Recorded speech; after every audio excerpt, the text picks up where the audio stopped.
Okay, good afternoon, everyone, and welcome to our eighth TRI lunchtime session. This is our end note session, meaning it's our last session, and we have a real special presenter with us today.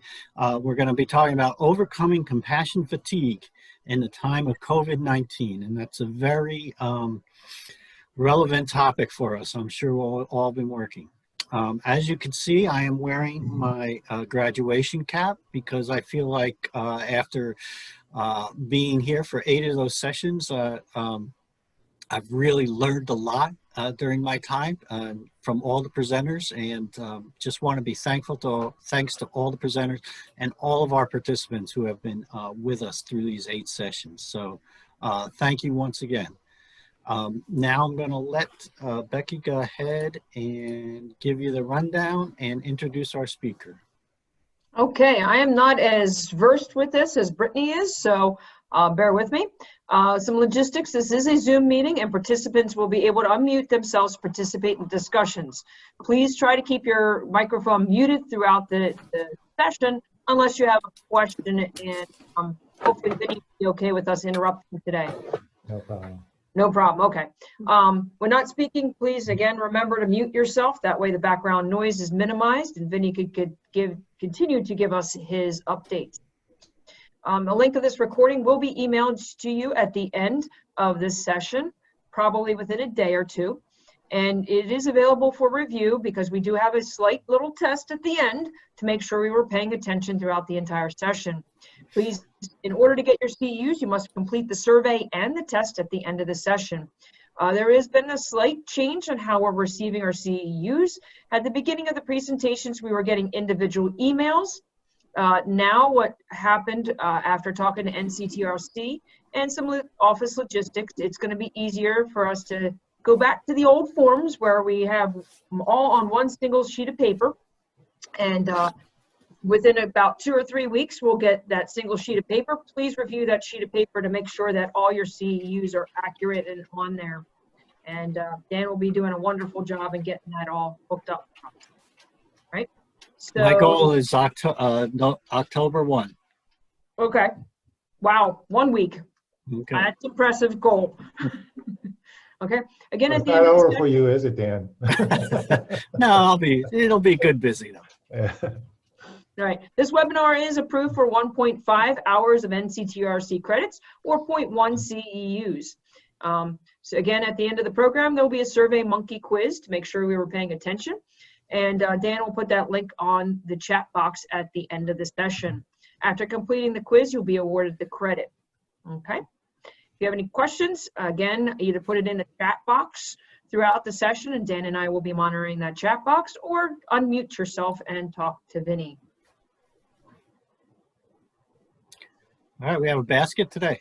Oh, yes, thank you. We do have a basket for our final session. Unfortunately, due to technical difficulties, we were unable to download it to show you, so we're going to be doing it old-fashioned way. Here we go. Look at our wonderful basket. It is called a Stonewall basket. It is our breakfast basket.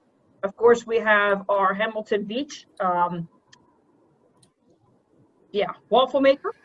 We have our Stonewall mixing bowl with a mixer, plus, oh, my phone likes to go dead real quick, plus waffle pancake mix, a maple syrup mix, jam, raspberry jam. We have raspberry syrup and also double chocolate pancake waffle mix.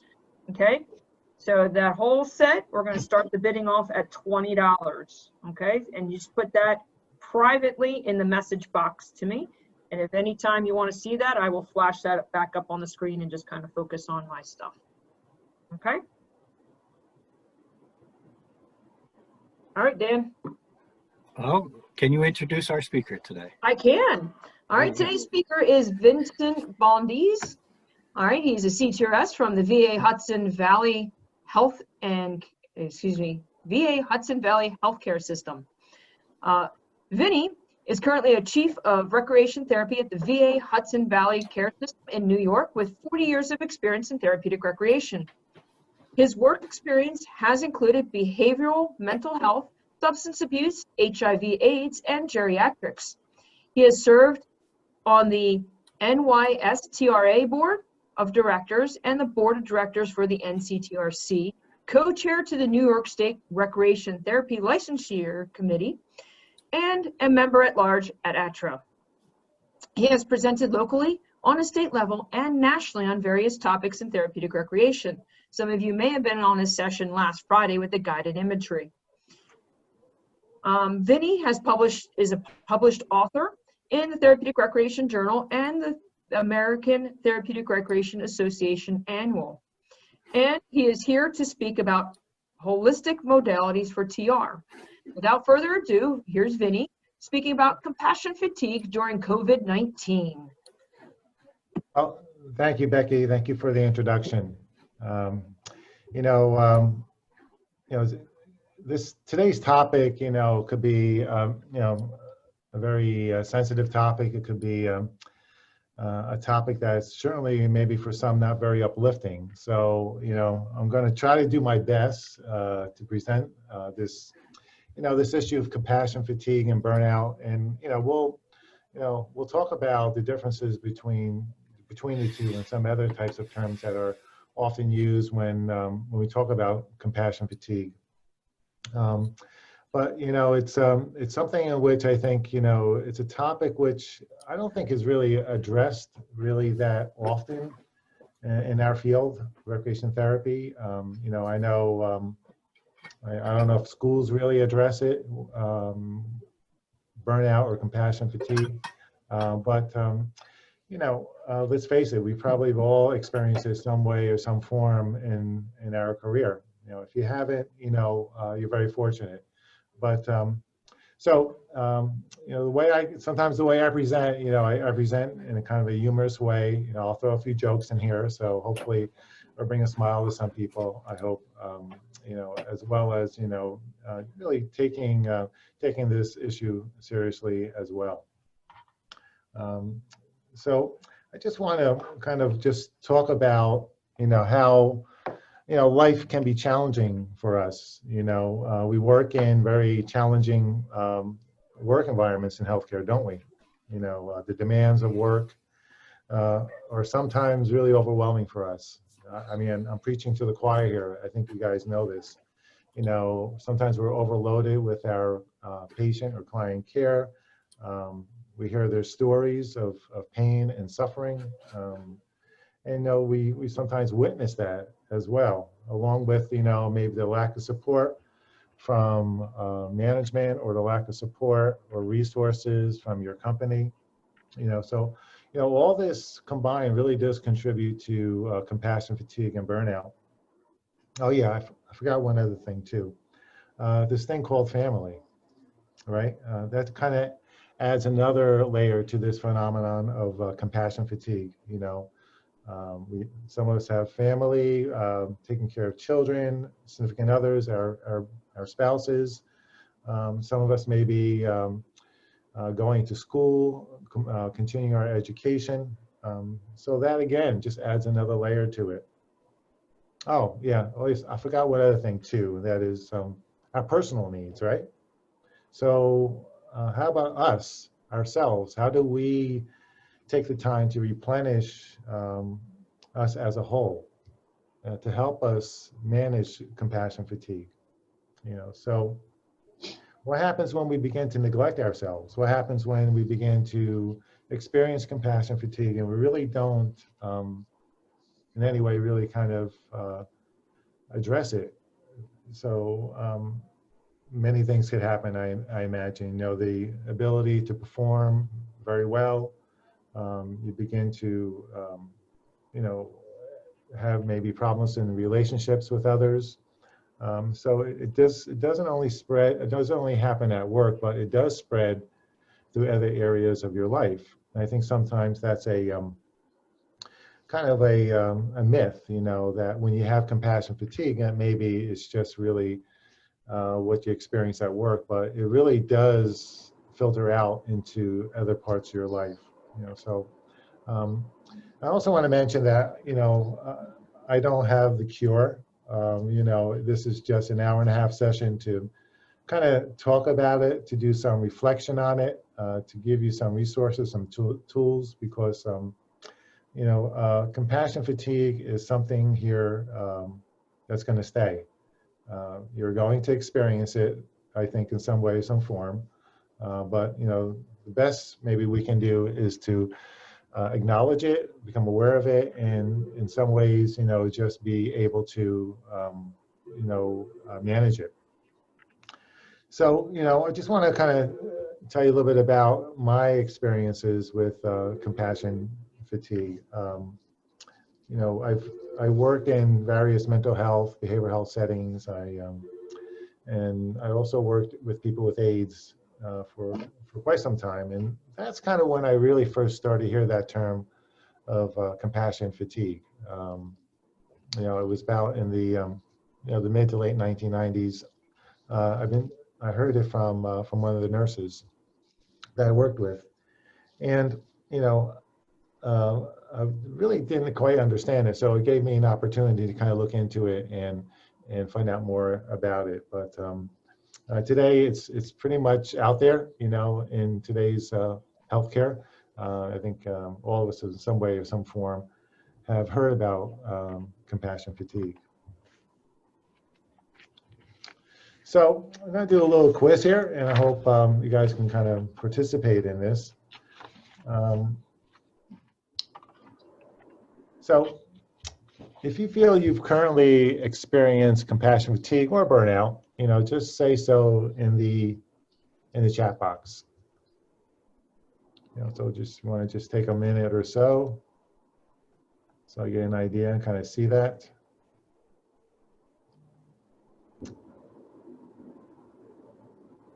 Yeah.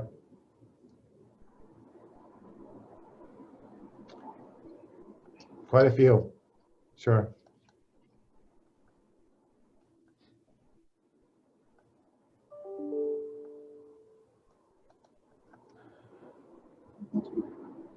So if you've experienced compassion fatigue or burnout during some time in your life or in some degree, please, say so.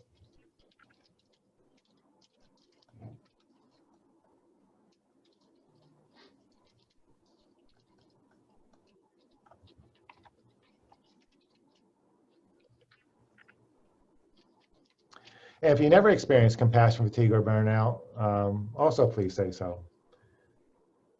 And for those who haven't, maybe you should do this session because we could learn something from you, okay? So just to get an idea, of how many people have experienced compassion fatigue, currently, or have some time in their life, that's probably a really good majority of us, and probably very few of us that have not experienced it at all.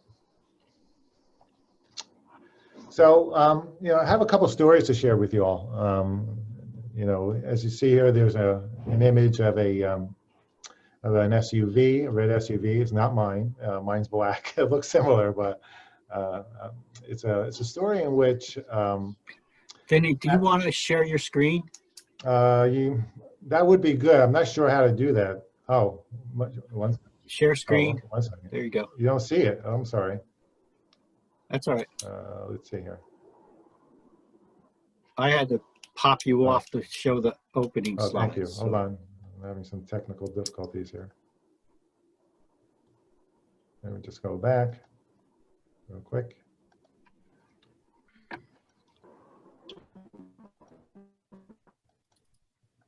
All right, can you see that?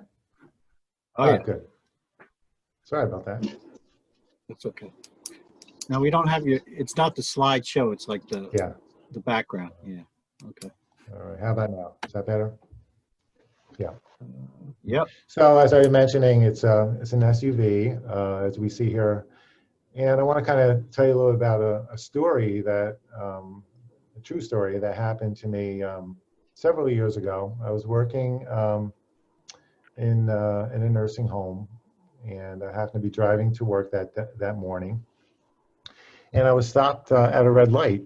And as I was stopped at the red light, I noticed a group of children, maybe about 8, 9, 10 years old. I'm I'm very bad with age, and they were scurrying across the street, trying to beat the light from turning green in the opposite direction.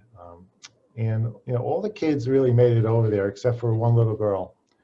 She happened to fall down.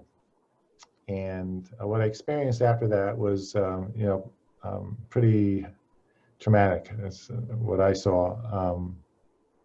What had happened was the light turned green, oncoming traffic, and the woman behind the SUV, I'm not sure if she didn't see the girl fall down or she happened to be looking at her phone, distracted in some way. She ran over the little girl. And I'm going to say, fortunately, just ran over her bottom half, her legs.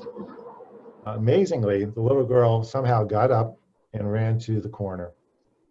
And the other children had witnessed this as well. And of course, the little girl was hysterical. She collapsed down at the corner. The other kids were around her crying, screaming. So when I saw this, I just, immediately kind of jumped out of, my car and assisted the little girl as best I could, asked her her name, asked her what hurt. Her legs were, pretty badly bruised, and called her mother. So things, and of course I called 911 right after that, and they were there within minutes, the police and the ambulance, and she was able to calm down. And the reason why I'm sharing this story is because then I had to go really to work. I had to go to work and kind of experience, all the frustrations at work, right?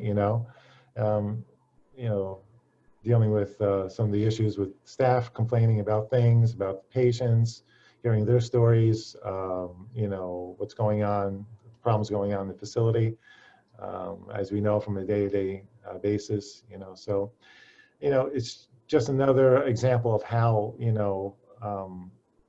compassion fatigue, is unavoidable, how it just surrounds us, that it can happen at any time unexpectedly, so, that's a story in which I think, many of us could somehow relate to, whether, something traumatic like that, which I saw, or something maybe not a little less traumatic. So, here's a picture of Bella. Bella is my blue-eyed, brown-eyed Siberian Husky. As you can tell, she has full control of the house. She's sitting on the bed on my wife's pajamas. She's actually a pretty good dog. She's pretty well behaved for the most part, but I have this picture of Bella because, again, it brings me to another story that kind of exemplifies how compassion fatigue just kind of happens and how it's a cumulative type of effect to us. Actually, it was maybe just several days after the witnessing of a little girl getting run over by the car. I think it was that weekend. I happened to be walking Bella around the neighborhood, and as I was kind of walking her, I noticed this older gentleman, again, not very good with age, maybe in his 80s or so, kind of walking in the middle of the street, with a plastic bag in his hand. And he just looked out of context. My neighborhood, you don't see people kind of walking in the middle of the street for the most part. And he kind of looked lost. So, I approached him and asked him,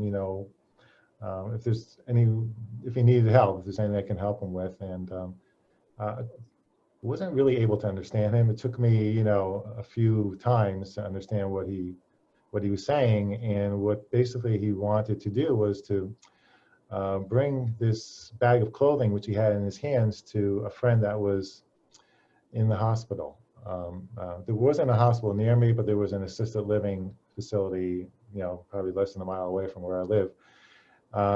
So once I understood that, I kind of just pointed him the right direction, to the corner, make a left, go until you can't go any further, make another left. And it's about 100 feet to your left, and that's the assisted living facility. So we said our goodbyes, and he was on his way. And so I continued my walk with Bella. And I got to tell you, maybe just a couple of minutes after that, I kind of had this overwhelming feeling of guilt. You know, was there something more I could have done with this gentleman? You know, could I have, you know, told him, well, come walk with me to my home, it's not far away. I'll put Bella in the house and I could drive you, you know, to the assisted living. Or, you know, how about if I take a walk with you to the assisted living? You know, so it was something I was really kind of struggling with. So brought Bella in the house, got in my car, and looked for the gentleman who was trying to go to the assisted living facility. And I didn't find him, but I really hope that I'm sure he made it there. But just again, another example of how, you know, sometimes we feel we're not doing enough, you know, and how sometimes it kind of, again, kind of spreads, you know, throughout different parts of our lives. So, you know, those are my, you know, two stories I want to share with you. I'm sure many is also can have stories of your own, which kind of exemplifies compassion fatigue. You know, so. Also, I wanted to mention too, with this presentation, is that most of the presentation or the information I'm going to be presenting today is on the work of a clinical social worker who's in the field of compassion fatigue, you know, kind of a well-known person in this area. Her name is Francois Matou. Hey, you know, nothing like an Italian from the Bronx trying to pronounce a French name. You know, Francois Matou. Forget about it. I can't even pronounce her name, you know. So my little humor in there. So, but more serious note, you know, we've all experienced, you know, some loss with COVID-19, and it would really behoove me not to, you know, bring this up and talk about it, you know. So here, just something from Deborah Kaysen, Dr. Deborah Kaysen from Stanford University, that she says that mental health professionals are in a crisis, are saying PSD. I'm sorry, let me try this all over again. Mental health professionals are saying PTSD from the pandemic is becoming a real crisis. And the group that is most at risk are the frontline healthcare workers. And, you know, I think we understand that, we know that, we've experienced it. You know, again, I'm kind of preaching to the choir here. We all have experienced this in some way or form or another, and many of us have experienced it working with people with COVID-19.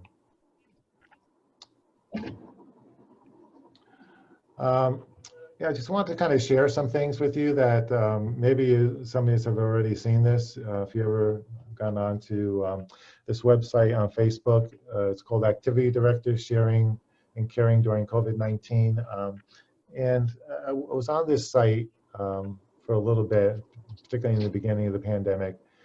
And I was trying to see what people were experiencing. And you know, many of the things are very, you know, are very heartening. You know, here we have prayers. I lost it and I cried on my way home the first 2 weeks. And it took a lot of praying to take my anxiety, not away, but a little less. Almost hit my breaking point on my way to work, and one day this week, I sucked it up as best as I could. I'm off for the next 2 days, and I'm going to have a few drinks, a hot shower, and a really hard cry. I cry every night in the shower, and when I come home, sometimes at my desk. Yesterday, I didn't get a break until 3 p.m. I was so exhausted. I lost it. We could have COVID in my facility. You know, another good example about compassion fatigue, and you know, this writer, this person who posted this, you know, used the expression, I sucked it up as best I could. And a lot of times that's our attitude, you know, kind of just bear with it and just continue on, and not realizing how much this is really affecting us in our lives, emotionally, physically. Known to have cried and cussed. It was almost a regular thing for me daily. I am good at work, crying wise. I do that on my trips home. You're not alone. The worst part is that when I cry, no one seems to understand.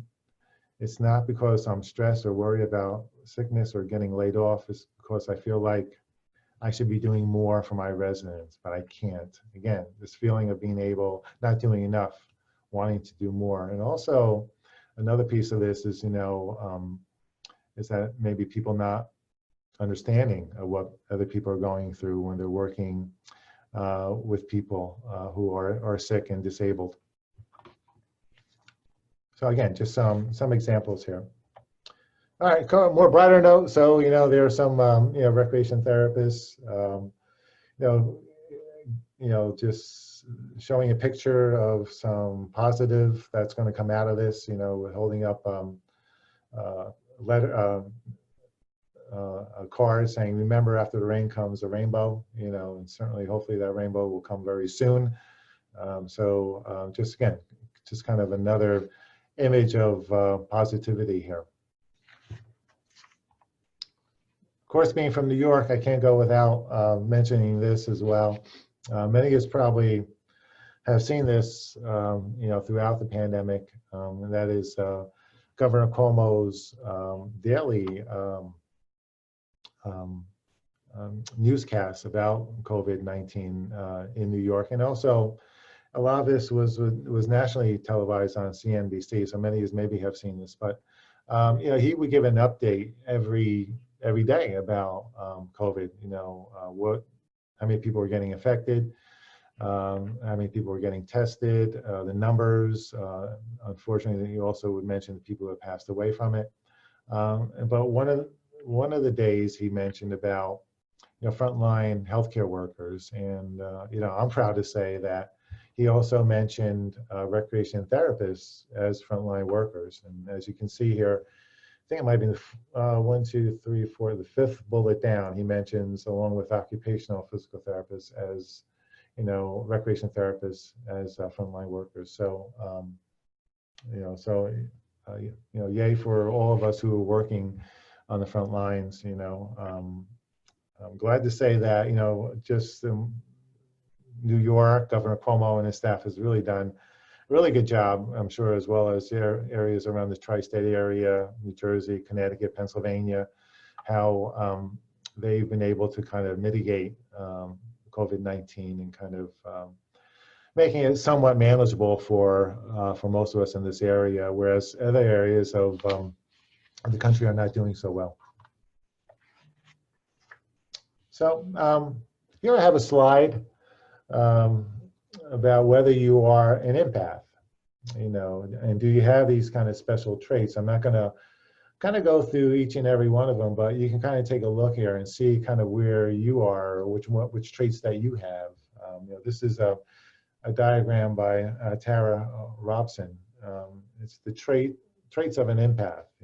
She even has a questionnaire on a website that kind of determines kind of where you fall in this empath. But empath or empathy is really kind of a double sword type of word, isn't it? It's very honorable to have these traits, but it's also one of vulnerability. We have, hopefully many of us have these kind of compassionate qualities, but I think as a professional in this field, you would have many of these. I mean, that's probably some of the reasons why you went into recreational therapy. But at the same time, having many of these traits makes us vulnerable to compassion fatigue and to burnout. So as I mentioned earlier, I like to do some reflection during this session, and so I just want to kind of throw some bullet points out and just take a few seconds, a few moments really to think about some of these. So the first one here is your job challenging because of the types of clients and situations you have to deal with?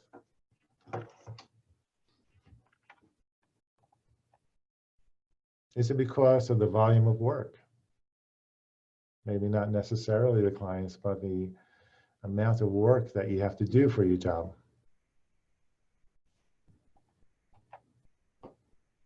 Is it due to a toxic work environment? We'll talk more about that. Or, is it all above? Certainly could be all above. And I'm sure we could add more to this list as well, but those were kind of some questions just to reflect on. So kind of getting into the session, I know we've spent almost 20 minutes talking about this, but I'm going to kind of dig a little deeper into the session here and talk a little more about definition of terms that are very similar to compassion fatigue. We'll do some more self-reflection. Talk about the warning signs.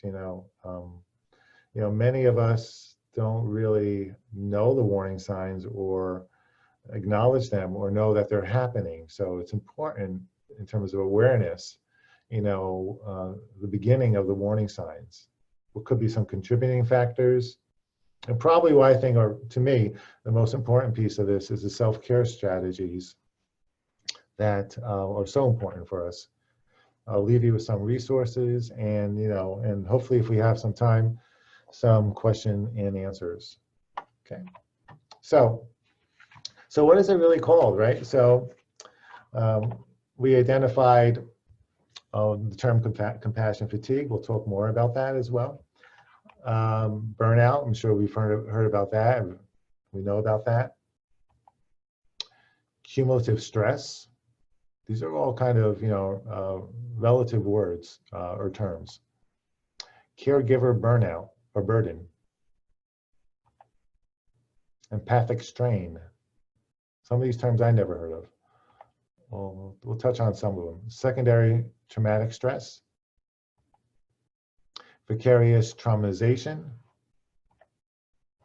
Primary trauma. Secondary victimization. Emotional hijacking. I thought that was a very interesting term. And wounded healers. I found that was also, I thought was kind of interesting, but what I found out was that wounded healers referred to therapists who had pursued a career to help others due to their own type of disability or psychological trauma, wounding themselves. So this was a term back in the 1970s by Henry Nguyen. Okay. So, let's talk just a little about compassion, right? If we talk about compassion fatigue, I think it's also important to talk a little about compassion, So, too often we underestimate the power of touch, a smile, a kind word, a listening ear, an honest compliment, or the smallest act of caring, all of which have the potential to turn a life around, So,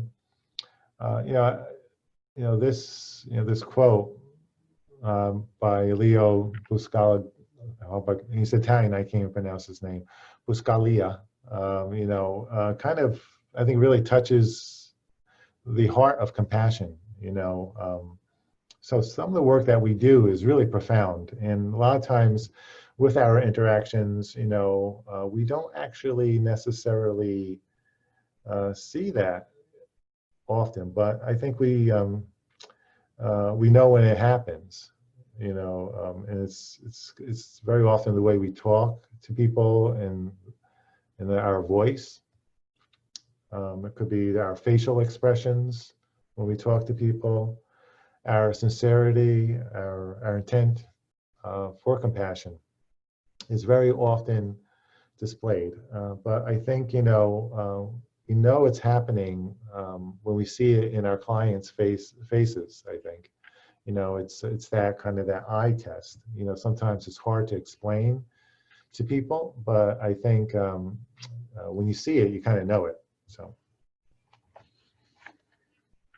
here's a kind of a couple of bullet points about compassion and satisfaction. it's the pleasure we get from being an effective caregiver.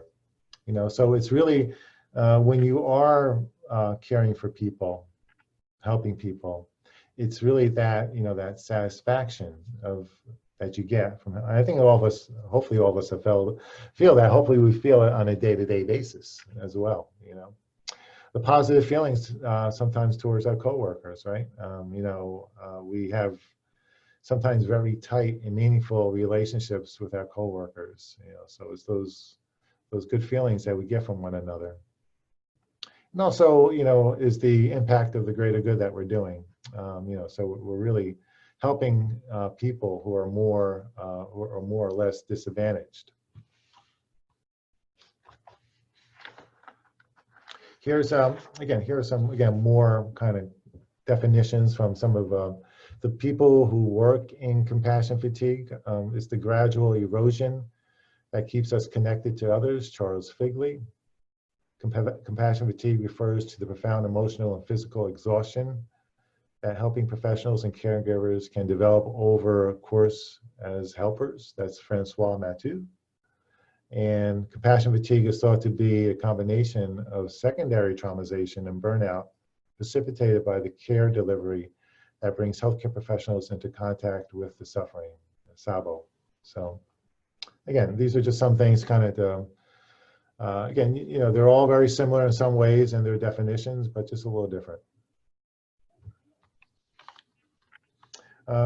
Charles Figley, a lot of his work was based on post-traumatic stress, and it was, again, back in the 90s, he was probably the person I believe that term that came up with that term of compassion fatigue.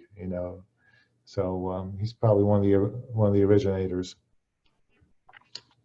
So and the caring for others doesn't necessarily mean just the caring for the people who we serve at our facilities, but also caring for people, again, in our personal lives, right? It's maybe the elder parent that needs help, trouble with mobility, cognition.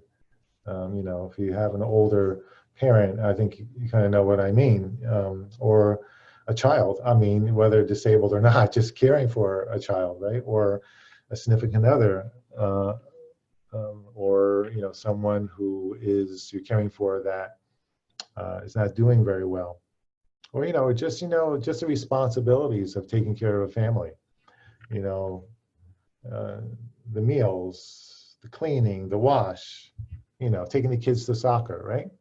All this is again kind of just adds layers to compassion fatigue. So here's just some statistics about prevalence of compassion fatigue and people at risk. I didn't really see, of course, anything in terms of recreational therapy, but a lot of these statistics and research is done by, or includes mental health workers, nurses, doctors. Probably the first one, all caregivers are at risk for emotional exhaustion from their work or at any level of degree. That can certainly include us as recreation therapists. Mathieu, 40 to 85% of helping professionals were found to have compassion fatigue. Potter, the prevalence rate of compassion fatigue among oncology nurses is 16 to 39%, with burnout ranging from 8 to 38%. That's a large range. Here, a survey of 1,121 behavioral healthcare providers, 13% were found to be at high risk of compassion fatigue. And finally, about 460 mental health providers, 56% reported moderate to high levels of mental exhaustion. So again, once you can see, it really includes many professions, and it's pretty prevalent as well. And it's, compassion fatigue really is predictable, so it's something I want to kind of stress here today is that if you do experience it, don't feel you're any less of a person or as a professional.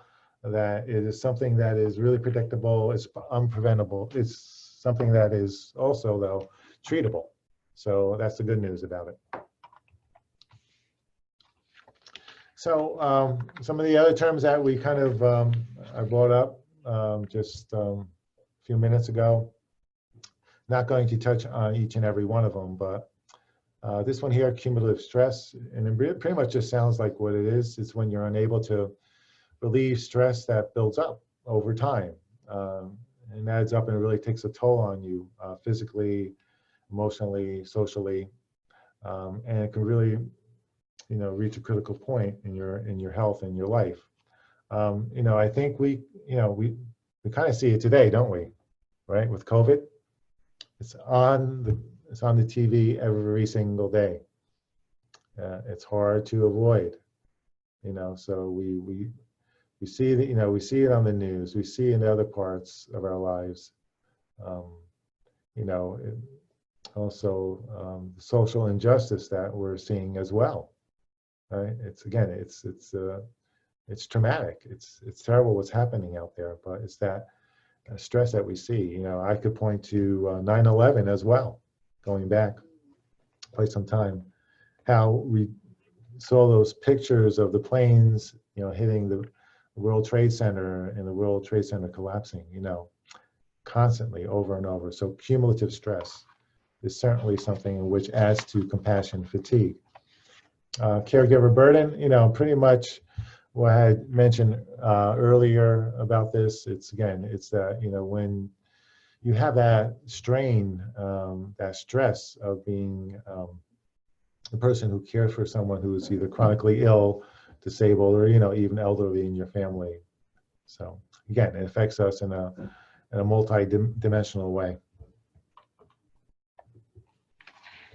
Burnout, I think, is a term that we hear very often, that in our jobs, but the interesting thing about burnout is that it doesn't necessarily always relate to healthcare. People who can feel burnout, feeling exhausted in any really kind of work experience, that they really begin to feel kind of a low satisfaction in their job, overwhelmed at work, and just feeling powerless. I think we could think of various occupations, right, that may be able to relate to burnout. The accountant that that is working 12, 14 hours a day, particularly during tax season, right? Or the attorneys, that are working 12, 14 hours a day at their firm. So, and those are just a couple, but there's probably more that we could think of in terms of burnout with professions other than healthcare. Role overload. Here's another good example, which I really didn't speak about earlier. Excuse me while I take a drink. So really, role overload, and I think we all can identify with this to some extent, is having too many competing demands and too many roles at what we do. And 3 out of 5 healthcare workers have experienced some sort of role overload. And sometimes it's so bad that 1 in 4 employees are planning to leave their jobs, right? I think as recreation therapists, sometimes, when our job, our role, our profession is not clearly defined to people, other people, other coworkers, kind of have this perception, we're kind of the jack of all trades and masters of none, right? So a lot of times we are asked to do things that that doesn't seem really within our role. At one time, years back, worked in a facility. It wasn't really recreation therapists for the most part. They were kind of activity therapists, activity leaders, and they had, not only were they doing patient care, but also they were answering the phones at the front desk when when someone at the front desk couldn't cover. They were, of course, transporting residents to different parts of the facility.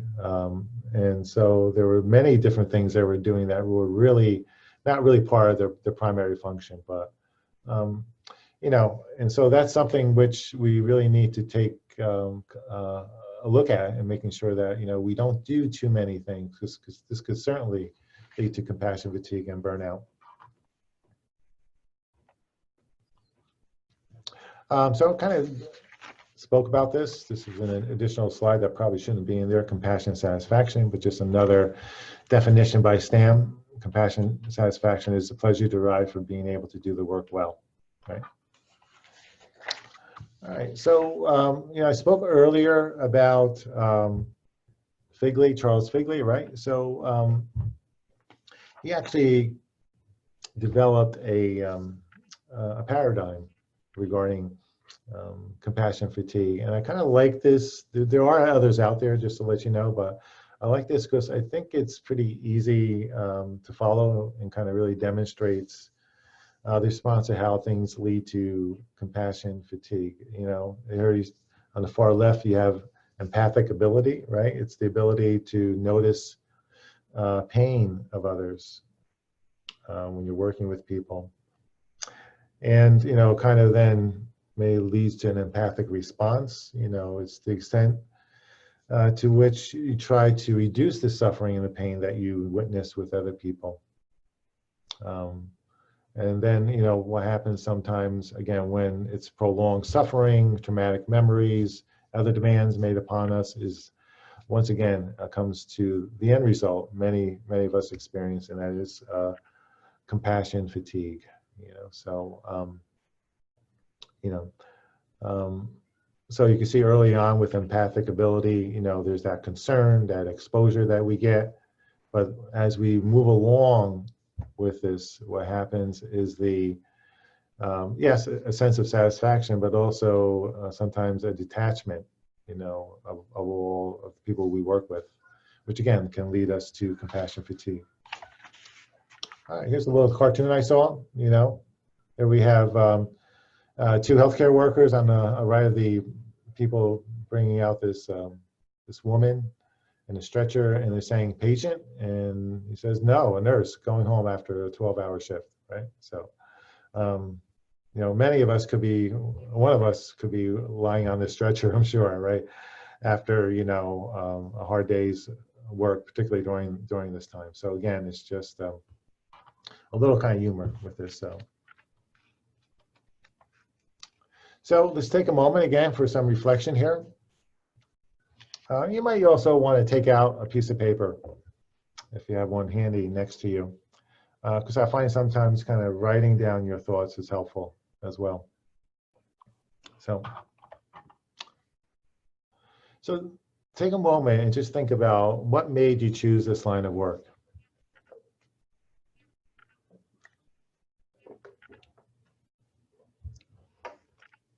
And I'm sure it's not for the high-paying salaries that we make, right?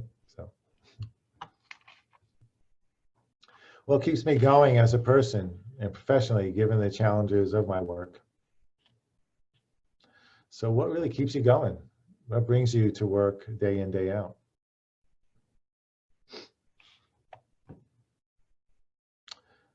So, what concrete strategies have I made that made a difference for me? Have allowed me to remain healthy and well in this career. So, you know, if you worked in this career a long time, you know, including myself, you know, what have you done to make sure that you remain healthy, right? What are some strategies? Here's the big question. If I had to do it over again, is there something else I would do differently? You know, could it be something very small or something extreme about maybe, you know, changing a job, changing a career? Have I made a difference to others? And hopefully you have, or at least feel that way.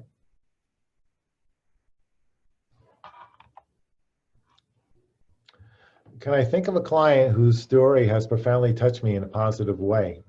What was it about the client's story that moved me? You know, I think all of us can kind of have a story or two about a patient, a client, that we heard that really touched us in some way or in a positive way, you know, some way or some form.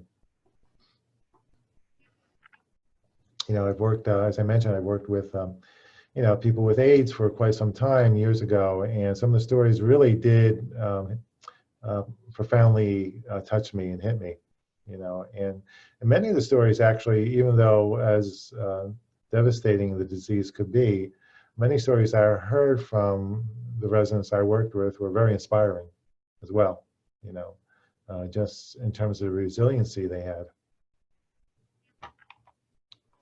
And is this job right for me? Did I make the right choice? Not necessarily the career, but the job. Okay, so we talked a little about the terms, you know, the definitions about some of the things that are, some of the terms that are common in the field, but also I think we should take some time and talk a little bit about some of the signs of compassion fatigue. And this is not a comprehensive list by any means. I'm sure we could always add to this list, but just some of the things that I think are, to me, stand out, you know. And if you look at the physical signs, you know, what we have here is physical exhaustion, you know, just feeling fatigue, you know. Do you come home from work feeling exhausted? Insomnia or hypersomnia. Okay, say that past 3 times. Sleeping too much, excessive sleep, right? Sometimes the worries at work, you know, make us not be able to sleep, or sometimes sleeping too long. You know, I could tell you that when and this was again early on when I was starting to experience compassion fatigue, I would get up for work later and later. You know, again, it's kind of not wanting to get out of bed or face the challenges of the day kind of just paid a toll on me. So those are probably one of the warning signs. And I really didn't know it at the time, you know, so it wasn't until later when things actually got a little worse, you know, that you begin to understand what's happening. Headaches and migraines, if you've ever experienced them, you know, just getting sick more often. You know, your body is your kind of temperature gauge. You know, it tells you when you've had enough, and when you start to get sick, and it starts to happen. We all get sick, but when it starts to happen more than often, it could be a sign of being really under a lot of stress. Okay, some of the psychological or behavioral signs, well, we mentioned emotional exhaustion, distancing. You know, when you're kind of isolating yourself either from your clients or your coworkers or even from your family. Again, this is again, that kind of spreads out through all parts of our lives. Negative self-image, maybe not feeling good about yourself, feeling depressed, or, you know, having sad mood very often, not being able to empathize, you know. You know how often sometimes, you know, particularly, you know, that client, that patient, we're kind of hearing those traumatic stories or complaints or the pain, the suffering that we're hearing from them very often, that we begin to kind of lose the ability to empathize or sympathize. Embitterment, you know, you kind of see that a lot in healthcare, or more particular to maybe a company or a job. Resentment, that again, the dread of working with certain clients, right? I think we all have a few of them. Easily irritable, work conflicts, things really just piss you off, almost things that you normally wouldn't get you really annoyed or upset. Calling in a lot, feeling helpless, you know, I can no longer make a difference professionally. And not getting the enjoyment of your job that you normally did feel at one time. Yeah, becoming depersonalized. So again, if you want to take out a piece of paper or just flip over the piece of paper that you have, or just, you know, just think about it if you like. Now, what signs and symptoms stand out most to me. Again, it might not be the ones we went over, but are there some signs that really kind of hit home with you that you maybe already experienced? Maybe experienced but never really thought of until now. So what signs and symptoms do I bring home most often, right? So again, maybe feeling irritable at work. Do you bring it home as well to the family? Signs and symptoms, what signs and symptoms do I experience most often at work? What do I have to lose if I don't deal with the effects of this kind of occupational hazard? I think we saw some of them on the slide before, and we'll get to more of the long-term effects. And here's, on the more positive side of it, what do I stand to gain if I take care of myself? And who will be some of my biggest supporters of my self-care? One of the things really I didn't bring up here was that, yes, it's really important to have these self-care strategies, but also to have people that can support you along your way as well. So support is always good to have. So yeah, so some of the consequences of long-term stress or compassion fatigue, can range into some mental health issues, as depression, anxiety. As I think, as we know, many of us that, under long-term stress, what happens is possibility of cardiovascular disease, blood pressure would rise, which again can lead to high risk in stroke, heart attack, obesity or other eating disorders, right? What happens sometimes when we're under stress is that many of us will use food as a comfort, right? Food for most of us feels good when we eat it. So we begin to eat probably the wrong kinds of foods, right? The high caloric, high salt with food, food with salt, I should say. So the foods that are kind of really not necessarily good for us. Or it could be the direct opposite. Maybe we don't eat enough. Our appetite, we begin to lose our appetite when under stress. Addiction, and that could be, again, a much broader range, anywhere from drinking too much, doing drugs too much, smoking too much, gambling too much, spending money too much, right? Addiction could be in many, many other ways in which addiction occurs.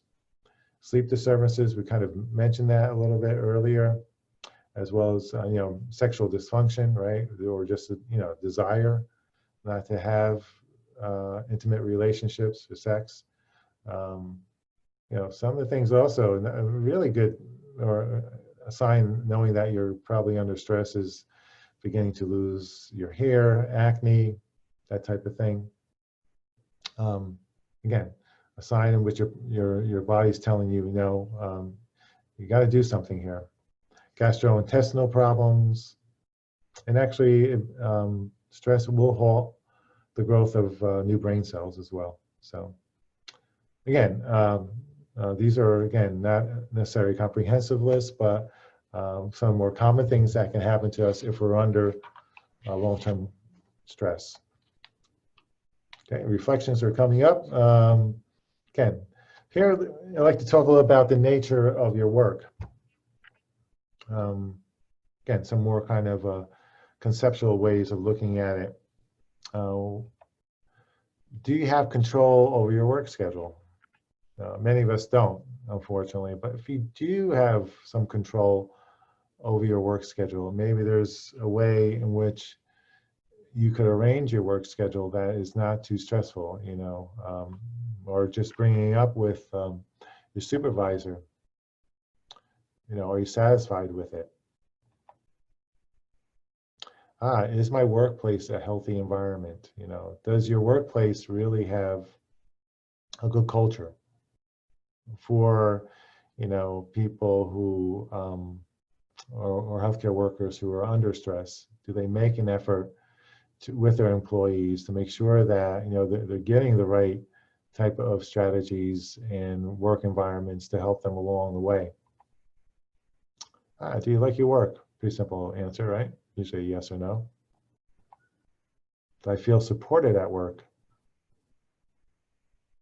No, whether it's coworkers, supervisors.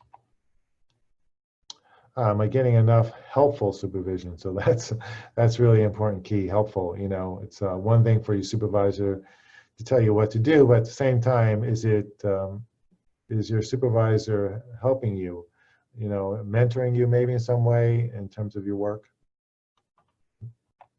Okay. Nature of the client. You know, we talked about, we're going to kind of break it down a bit with nature of the client, nature of the work, nature of the client as well, and nature of the helper. Again, some questions to ask yourself. My work with my clients, is it fulfilling? Do I see my clients improve? You know, that's a biggie. You know, I think a lot of times, you know, we're in different settings and maybe long-term care settings. You know, we don't necessarily see our clients improve. Actually, we see them on the downslide for often. But if you work maybe in a physical rehab setting, an acute care physical rehab setting, you do see your clients improve. They come in, you know, pretty jeopardized, and you know, weeks later, you know, they're out back in the community. That's a good sign. Some hope. Am I well suited for this kind of work? You know, do I have those traits? Do I have that personality? Do I have that demeanor to work with people who are disadvantaged? I feel well trained to do my job. Interesting, you know, we come out of school, many of us, but you know, do we really know what to expect in terms of compassion fatigue and working with people with disabilities and all that goes along with it? And you know, and I think a lot of companies now are kind of getting the message, you know, to kind of address this area more and provide some more training as well in this area. I have balance and variety at my work. You know, is your job, I guess we can go to the first question, is it fulfilling? You know, but at the same time, is your job basically have enough balance and variety to make you motivated and interested? Does it challenge you enough? Or is it boring?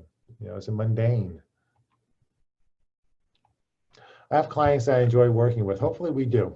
Hopefully we have those few clients that we really enjoy working with. We seem to be attracted by them. You know, we shouldn't, but sometimes we spend more time with them than we should. Okay. So let's just spend a little time with the nature of the helper. So this is going to kind of take a closer look at yourself, maybe kind of, in some ways, really kind of, you know, outside the field of the profession, you know.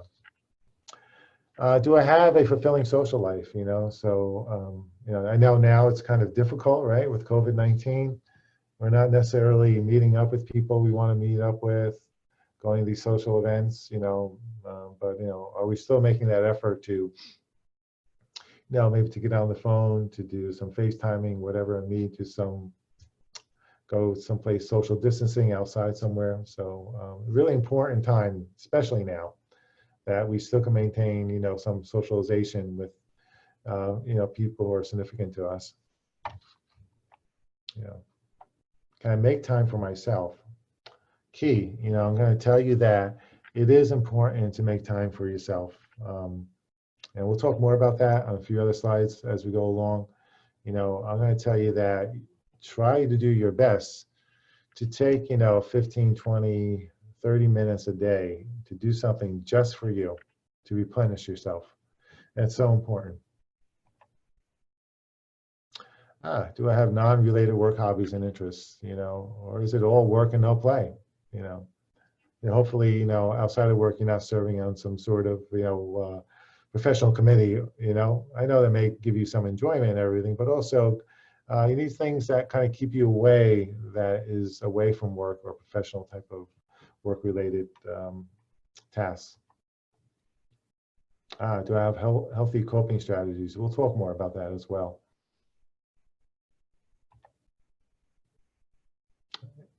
You know, another thing we really don't necessarily think about much is that, you know, in my own family history or about myself, have I experienced or family have experienced, past traumas? And have they some way influenced, my compassion fatigue, my burnout, and my well-being now? Okay, so just some things, some reflections of thought, some questions here. Toxic workplace, right? Hopefully you haven't, but I'm sure some of us have experienced some toxic places where they have worked. Here again, we have a quote, people don't leave jobs, they leave toxic work environments, and I think that's so true. It's usually where things are so bad at a company or in a healthcare setting that you realize this is really not a healthy place for me, and you kind of just, many of us probably try to work through it. Maybe that doesn't work, so sometimes you might feel the best choice is to leave, and sometimes it's kind of a good choice, the right choice. I probably could tell you, usually even people sometimes are very hesitant to leave their work. They realize, down the road, it's probably the best decision they ever made. And just here, some things that maybe, when you begin to realize that a workplace becomes very toxic is when the atmosphere becomes one of mistrust and often directed to upper management, even though they may have something to do with it. So yeah, that's a big indicator. Also, it begins to infiltrate at a lower level, with your coworkers. Have you ever been in a situation or an environment where coworkers are just not getting along and they begin to kind of turn on one another, kind of not trust one another? And that is, again, a very stressful environment. And here's something which I found, which is, I think, actually, I think it was something which I've experienced once in my life, and that was post-traumatic embitterment disorder. Sometimes when a single thing might have happened at work that really made you bitter and angry and kind of feel like you were, there's some sort of injustice was done to you. Again, we probably see that right now outside of our work, injustice, and this really does, and that's kind of the thing that really makes people really pissed off and angry, and that is, that feeling they've been, some injustice has been set upon them. Okay. So compassion, satisfaction, reconnecting the rewards of work, some things to think about. The next time you go into work, just take a moment and literally stop in your tracks before you enter the building and ask yourself, why am I doing this? Why am I here? Because the answer is that it reminds yourself that you are making a choice to do this, right? So it's a choice that we're walking through those doors. All right, so once again, I mentioned that it's a lot of the work here that I'm presenting is the work of Mathieu, and so this is, if there's anything I can really kind of want to kind of stress during this session is kind of take a look at these 4 steps in which he kind of really presents. And again, there are other authors or other experts out there in this field of compassion fatigue that can have maybe some similar or different ways in which to manage your compassion fatigue. But let's take a look at Mathieu's 4 steps. Step 1, so take stock and track your stressors at home and at work.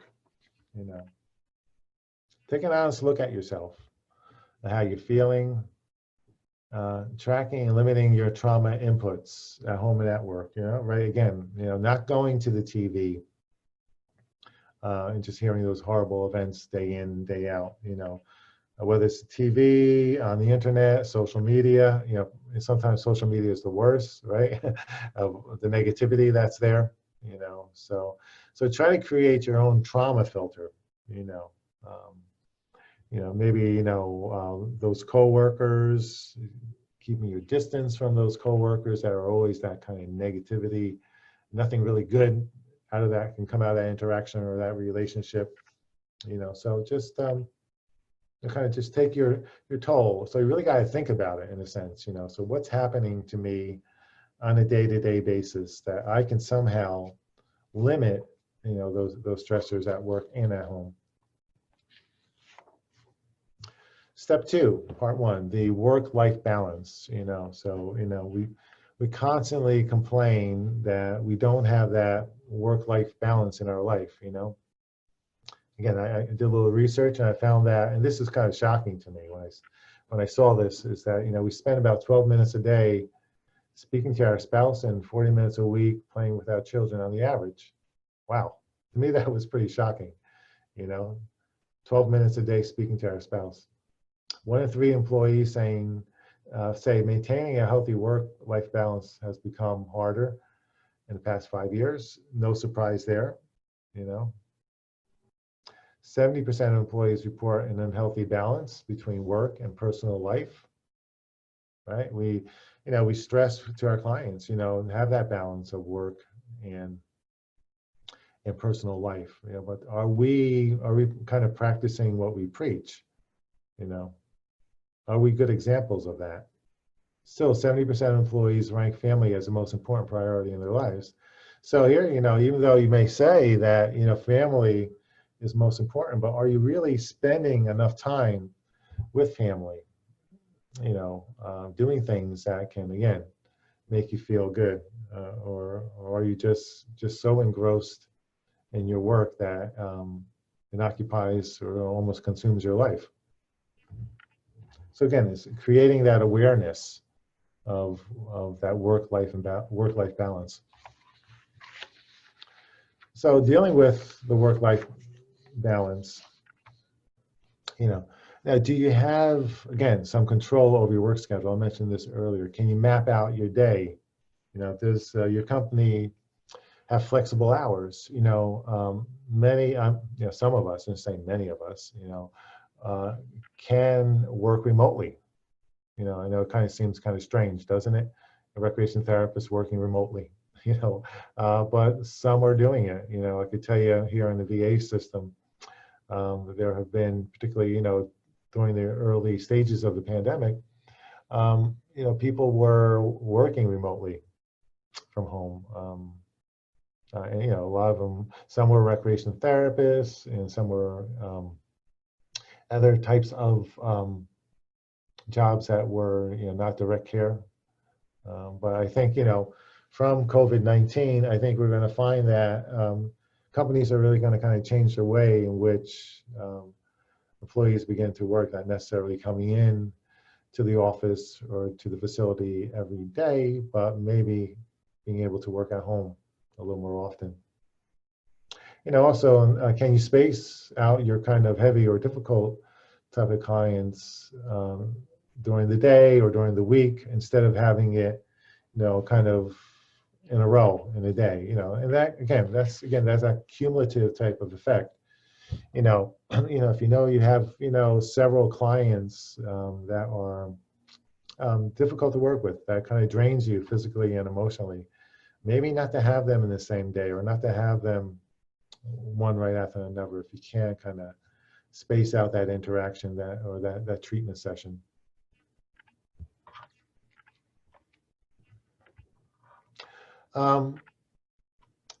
Some organizational interventions, and I kind of want to mention some of these, because I also, as it pertains to the VA, because I think the limited time I've been here, I have seen some really good things in which the VA has done for their employees. And one is really the promote performances for employees. I could tell you that during the pandemic, and I think, again, not only for VAs, I know other facilities were doing this as well, but many recreation therapists were giving really monetary incentive for working during that time.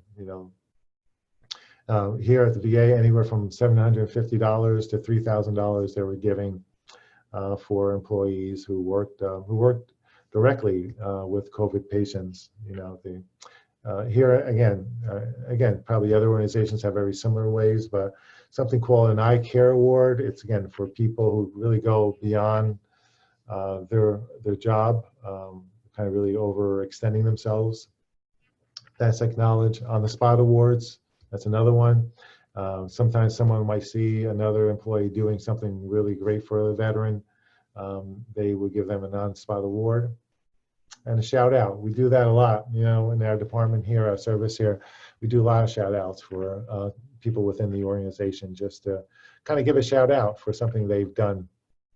You know, not only maybe with the veterans, but also, you know, with their coworkers. So, and the employee communication and supervision is so important as well. So some of the other things, you know, manageable caseload, there's some way to streamline documentation so it's not so labor intensive. Promoting a team approach, really helpful.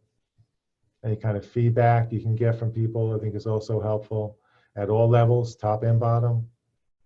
Of course, income's helpful, whether it's stable and predictable. Autonomy at your job, number one, probably. If you have the ability to be as autonomous as possible, that's a good thing. Peer support. And also just opportunities to, you know, informally socialize with other staff. You know, again, in service here, every summer we have, we kind of have a picnic or a barbecue. We actually did do it with social distancing and masks, you know. We have a lot of area here, so we have a waterfront. We went there, everyone kind of brought in a dish, and, you know, we had a really nice hour and a half of socializing. You know, so those are similar things that, you know, you can do. And also having a mentoring program. Dealing with the life of work-life balance, kind of clear half a day per week for yourself if you can do that. You may feel the need to fill up time. You know, we always have that need to kind of fill up time. You know, well, I'm going to tell you, just do the opposite. You know, create that space, be committed to it, you know, and do something that's fun for you, that's restorative, whatever that may be, because it's really highly individualized for each and every one of us. Plan it out if you can.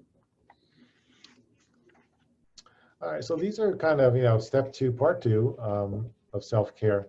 And these are some really kind of basic things. You probably know about this, so it's really kind of just reminding you some of the most important things that helps us with self-care. And that is, again, getting the proper sleep, proper rest, eating the right food, exercising, vacations, you know, again, having kind of these renewal activities, these activities that really replenish you, that nourish you on a day-to-day basis. You know, again, you know, that 15, 20 minutes a day that can really replenish you.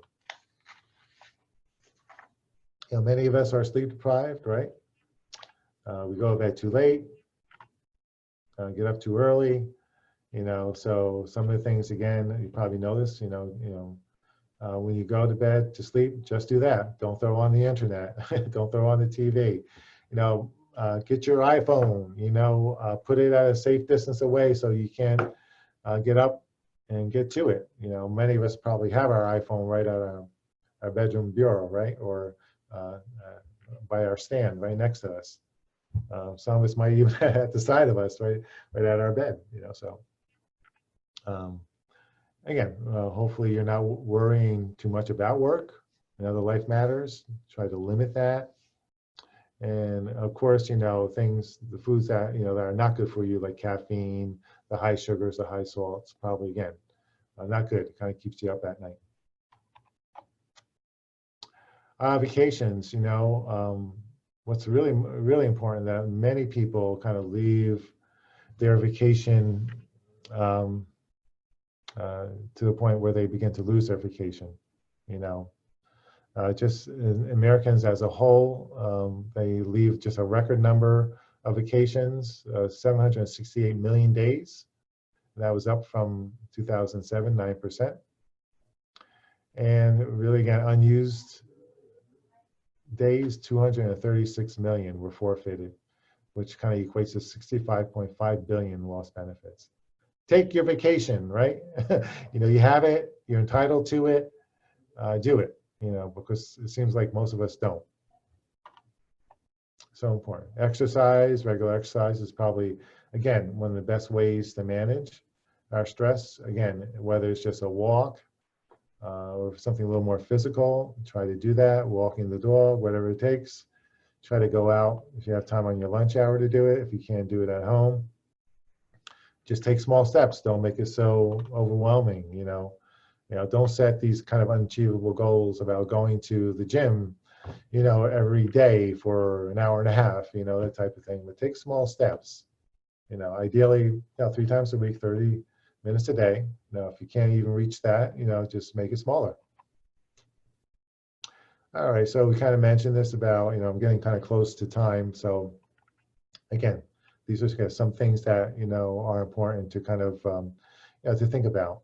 I'm going to highlight it, do one nourishing activity a day. Plan that out, try to do that. Healthy eating, right? Stay away from those, that junk food.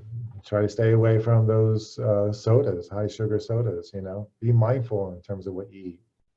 And make a commitment to that. I know it's so hard, right? We're so tempted with all the food that's out there that's usually not good for us, but try to make an effort to do your best to eat healthy as much as you can. So here are some things really to kind of help in terms of your stress reduction, and that is really to incorporate some stress reduction activities, so that really kind of helps regulate our body, helps regulate our mind. And it helps us internally to slow down, it helps us relax more. And there are many different types of stress reducing activities. Earlier I did a guided imagery earlier last week, I believe it was, or just breathe deeply.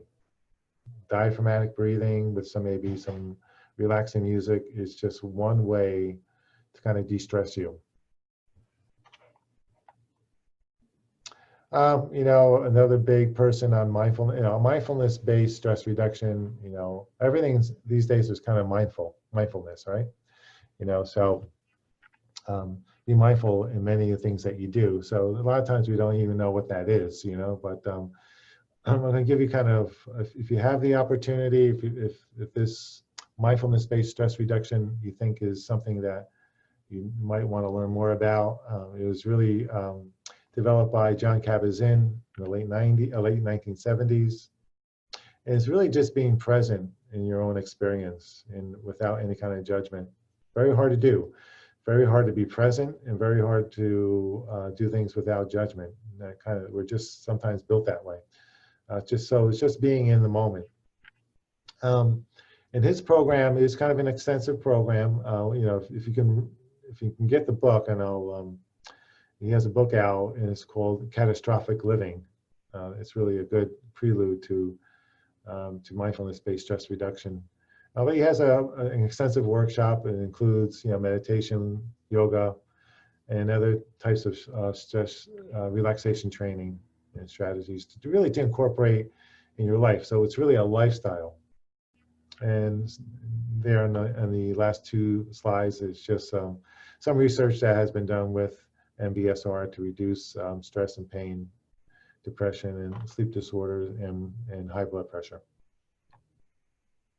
Probably the last step, the most probably important piece of it, is that make that commitment, right? How difficult, we have all this planned out, we have the awareness, we know what we need to do, but when it comes really to make that change, it's sometimes so hard, isn't it?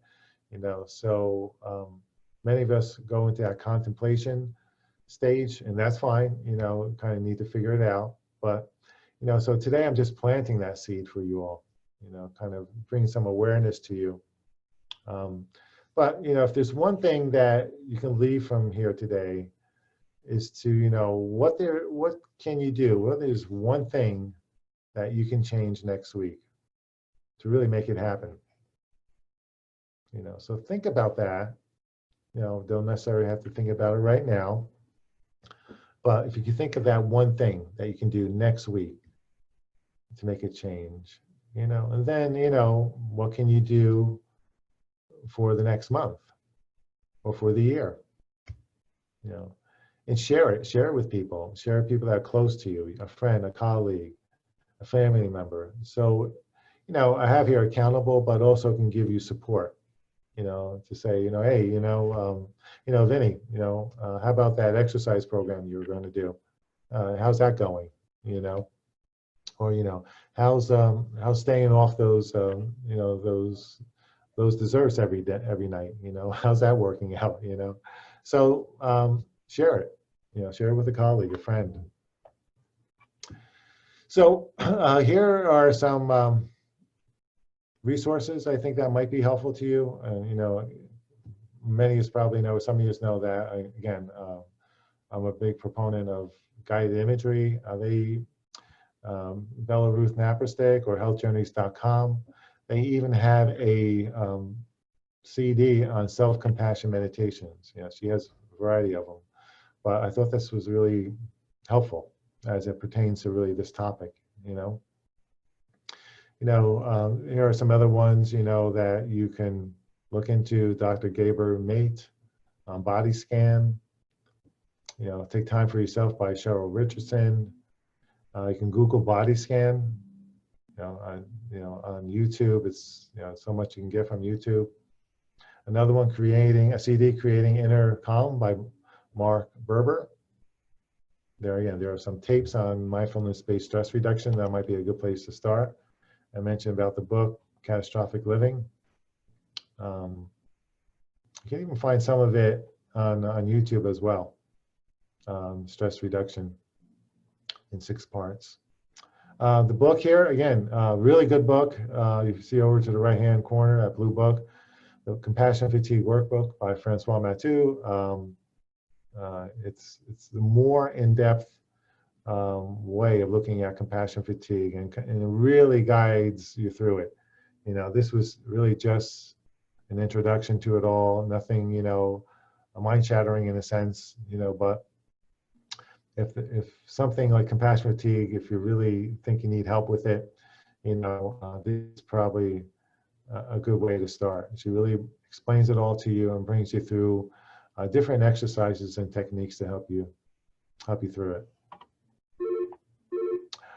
So I want to leave you with kind of a quote from Steve Jobs, and it is, the only way to do great work is to love the work you do. So, I know as recreation therapists, you love the work you do, you love the clients you work with, the coworkers that you work with, but most importantly, make sure you love yourself. So with that, I want to really thank you for your time to kind of really spend a little time on this subject, which I think is so important to us in this field. So feel free to contact me if you have any suggestions or anything about compassion fatigue or burnout. I don't have my email on there, but it's vincent.bonadis@va.gov. Okay, so, yep, there it is. Thank you, Dan. I appreciate it. So, I don't know how much time we have. I don't know if anybody has any questions or comments. It looked like we kind of went a little over, but. Well, I think we started a little bit late. So yeah, we do have time for questions or comments. You can put them in the chat box, or you can speak right up. While we're waiting for a question, I think your phone ringing there at the end of your session really symbolizes the kinds of pressures and things you have to pay attention to and still take care of yourself.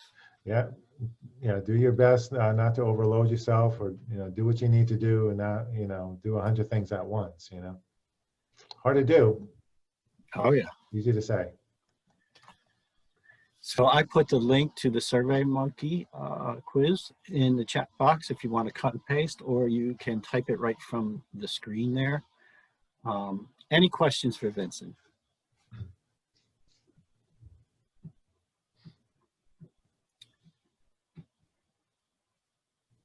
Okay, lots of, go ahead.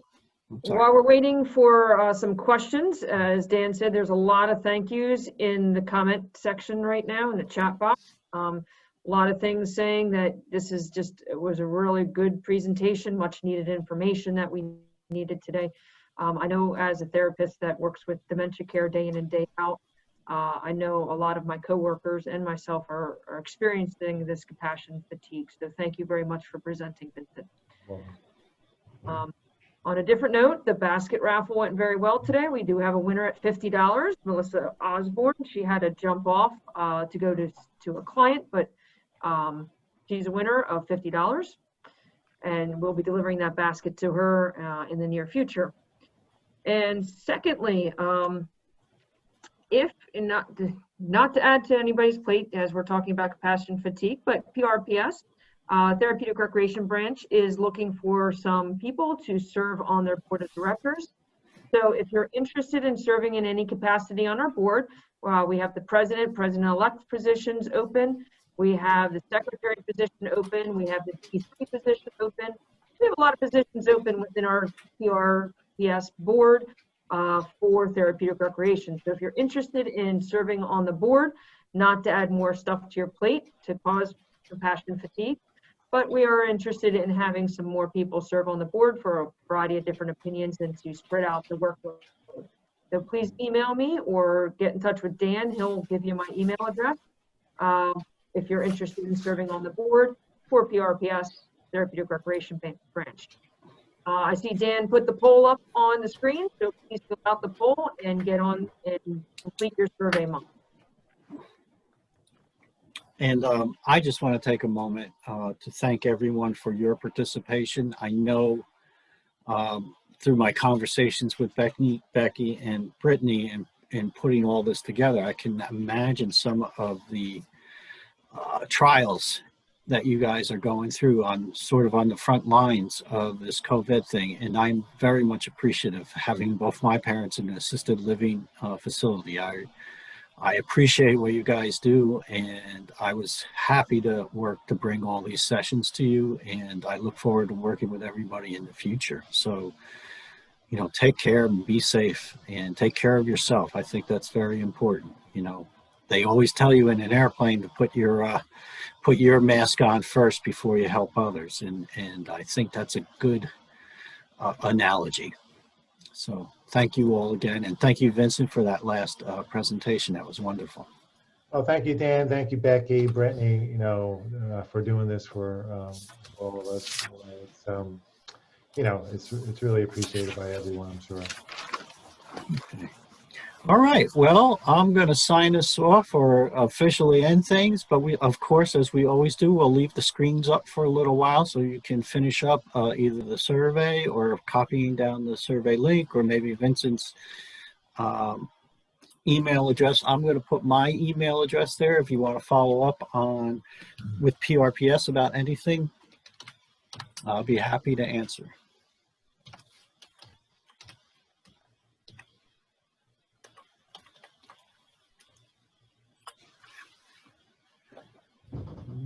Otherwise, please have a safe day, a good weekend, and look forward to working with everyone again. Thank you.